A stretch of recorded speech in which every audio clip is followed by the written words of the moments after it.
लगता है। मतलब इसके मुताबिक संसद पूरे भारत के लिए कानून बनाती है और किसी भी राज्य की विधानसभा केवल अपने राज्य की सीमाओं के भीतर के लिए। बिल्कुल। लेकिन मैंने पढ़ा कि यहीं पर पहला बड़ा पेंच सामने आता है, जिसे अतिरिक्त क्षेत्रीय विधान कहते हैं। हाँ। तो मान लीजिए कोई भारतीय नागरिक किसी दूसरे देश में बैठकर कोई ऐसा काम करता है जो भारत के नियमों के खिलाफ है, तो क्या उस पर भारत का कानून लागू होगा? बिल्कुल लागू होगा। और इसमें सबसे दिलचस्प बात यह है कि ये शक्ति केवल और केवल संसद के पास है। अच्छा। मतलब कोई भी राज्य सरकार भारत के बाहर रहने वाले किसी व्यक्ति या उसकी संपत्ति पर अपना कानून लागू नहीं कर सकती। ये संसद का एक असीमित अधिकार है।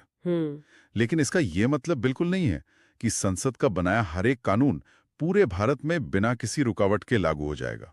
यहाँ कुछ बहुत ही दिलचस्प अपवाद हैं। हाँ, वो मैंने स्रोतों में पढ़ा था कि राष्ट्रपति और राज्यपाल के पास इस मामले में कुछ बेहद खास शक्तियां हैं, है ना? बिल्कुल सही। उदाहरण के लिए अंडमान निकोबार या लक्षद्वीप जैसे केंद्र शासित प्रदेशों के लिए राष्ट्रपति ऐसे नियम बना सकते हैं जो संसद के किसी कानून को लागू होने से रोक सकते हैं। हाँ, या उसमें बड़े बदलाव कर सकते हैं। और जिन राज्यों में 5वीं और 6ठी अनुसूची वाले जनजातीय क्षेत्र हैं, वहां के राज्यपाल ये तय कर सकते हैं कि संसद का कोई विशेष कानून उन क्षेत्रों में लागू होगा या नहीं। देखिए, यहीं पर संविधान निर्माताओं की दूरदर्शिता दिखाई देती है। मतलब उन्होंने ब्रेक लगा दी। एक तरह से हाँ, वे जानते थे कि भारत की भौगोलिक और सांस्कृतिक विविधता इतनी विशाल है कि कोई एक कानून हर जगह समान रूप से काम नहीं कर सकता।